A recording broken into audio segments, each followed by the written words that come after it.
welcome back to the Artie Lange Show. The great Rick Shapiro's here. His new book, Unfiltered. You can get it on Amazon.com. Yeah. BarnesandNoble.com. So we were just looking through it. Well, John was. What is it? A lot of poetry? What's in the book? Is it all poetry? Well, the truth is, I have to say, two journalists called me from England and said, we're using it as an example of definitive American philosophy. No kidding. And me, I didn't go to school or anything. I didn't learn how to write.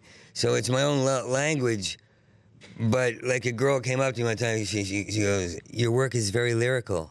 And I was like, all right, so it's lyrical. Yeah. You know, like I just found out I live my own way. You know, I live my own way and paid attention to my own images. Sure. Like when you're a comedian, you tell me when to stop because No, go ahead. When you're a comedian, well, I'm new at everything. when you I suck at everything. When you're a comedian, you start to look at your world. There comes that moment, right? Where all of a sudden you go like, this is absurd. Mm-hmm. I get it. This is my absurd relationship to the world. Like when I was a hustler prostitute, there was a guy in a Sherlock Holmes cap, about a couple 100 pounds, lying on the floor, doing this without his clothes, patting the floor like you find me like I look like a model. You find me very attractive. You know, he forgot he's paying me, and I don't want to be there. And he's got a Sherlock Holmes hat, naked. Sherlock Holmes, and I'm like, I get it. I'm in the absurd world. Yeah. So I go somewhere else, and it's always some weird imagery going on, and it comes out in the book. And words that I feel like saved my life. Like when I saw Kinnison and he screamed, I felt like it woke me up.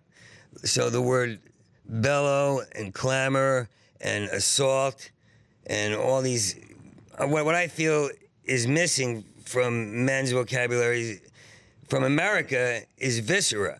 You know, from the gut. Right. Like I live in L.A. That's why I'm stuttering. I've been whispering for 6 years.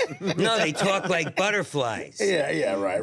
It's, you know, I punched a guy involuntarily. I forgot I could punch. I didn't even know I could fight. Involuntarily. I'm a tough guy in L.A. Right. Yeah, out here, my friends would have said, nice shot, Shapiro. What'd you do, pick his nose? You know, but over there, they're like, oh, God. You know? Yeah, no, I hear you. It's a very different thing. But like you talk about that absurd world more. As a comic, do you feel like you had to keep making your world more absurd as the years went on because you were getting jaded and you needed more craziness to get better material for yourself? No, I still don't have any goals as a comic. I'm really angry because I'm like, oh, shoot, I was supposed to have fixed it. I was supposed to have goals. No, I just kept wanting experiences. Like, I've had shrinks tell me you're existential, like you live for experience, and that's always been the first thing. Like, girls and sex, like eroticism, and like Annie's Nin, Henry Miller. Yeah. Henry Miller. Like, they blew my mind. Like he could take a moment of being alone with a girl in a bathroom. Henry Miller. Yeah, and it was gorgeous. Yeah. So I didn't understand the mundane. Okay. Now I got married, so now I'm wondering about my material. You know, like now you can do more stuff like. Now it's mundane. Yeah. Now you can do more stuff like Jeff Dunham or something. Yeah. Thank God. Thank God. Now I can visit my friends. I'll have money. You get a catchphrase. I I can get laid when I'm away from my wife. I'll be getting more gigs. I can't get a gig. Why is that, you think? Don't ask me that. Did you ever do the mainstream road that what you would call mainstream, like clubs? Well, if I want to really face my life, I'd have to say no. But I did like the Tempe Improv, and the owner has a Lenny Bruce poster, and I was the MC at the time, and he goes, "You can't come out of the gate like that," and he's got a Harley. Yeah. Headband and and I said, you should get a Sandra Bullock poster in your office. Exactly. He goes, but the guys can't follow you. I said, it's Doug Benson and Louis C.K. They can follow anybody.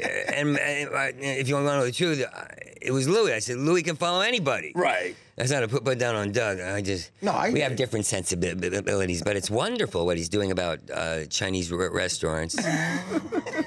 Wonderful. No. Don't get me wrong. It was. I've been blacklisted on burnt bridges, and it's over. So, but I know what you're saying. It's awful when a guy tries to be something they're not. Like a club owner puts up Lenny Bruce. Yeah. And he doesn't want you to be like Lenny Bruce. Yeah, he doesn't want anybody to be like. He wants you to do an hour on Chinese restaurants. Yeah. Right. Right. Like Gotham calls me up all excited and nice because I know Chris, and he puts up my. He said, "We're putting up your picture on the wall." Right. I said, "Great, because I'm coming to town. Maybe I can go on next week. Send me a tape." And then he doesn't put me on. But my picture's on the wall. But I don't get to go there. Your picture's next to Chris Rock and everybody else there. Yeah, Robert Klein. Send me a tape. Yeah, and I know him. And he always said, the minute I open a club, you're the guy I'm getting behind. Yeah. And I say that with pride out loud about Chris. What now? Really? And I know Chris as well too. Yeah. That's odd. I can't believe he would do that. Yeah, and he put me on for the Patrice thing. That's where we saw each other, the Patrice thing. Yeah. You were beautiful. That was beautiful. That was what you don't get to see where I live. The wind, the dark, like a tunnel. Yeah. Like when a comic knows he has the comic spirit, he can be as serious as he wants. Oh, thank you. It's gorgeous. No, but it was you. When I saw that you were on that show, I was like, "There's not many comics you sit in the back and watch." And of course, I watched, and it was inspirational because you were hilarious. Like even after that, after watching that set that night, you killed. Yeah. That's pretty, I mean, you still got to send them the tape. I mean, I know. Oh, God, that gives me the chills at that. That actually made me depressed. You just tell me that story that he asked you to send. Well, you might feel better if you put one out there for me, like go up to Chris, grab him by his collar. I will. And say, you want your hair to grow black again? I'll call him. Oh, God. Because he was a comedian, but the minute he opened that club, his hair went white. Everyone said, have you seen Chris? That's what happens. Yeah. Well, when he's asking you to send the tape, maybe he's got too much stress in his life. Yeah. No, I'll do it tomorrow. I'll call him. I'm like, nice. I want me, you, and Bichetti to go on a tour. How's that sound? That'd be amazing. That would be fun. It'd be so amazing. Mike, are you free? Yeah. Rick, I did my first acting gig with Rick Louie. He made me feel Were you so on that? comfortable. Was that thing on the ferry? Yeah. That was my first thing on TV. Oh, that's right. He was great. He was great. He was the captain, I thought. Yeah, that clip's hilarious. Yeah, isn't that cool? I was terrified, and Rick just made me comfortable. Yeah. Yeah, I love acting. It's cool. Yeah, you're great at it. We got to take another break, and we're going to end the show with the great Rick Shapiro. The book, again, is Unfiltered. Get it now, Amazon.com, BarnesandNoble.com. Back, and we'll finish up this thing after this. The Artie Lange Show, weeknights on Audience, only on DirecTV.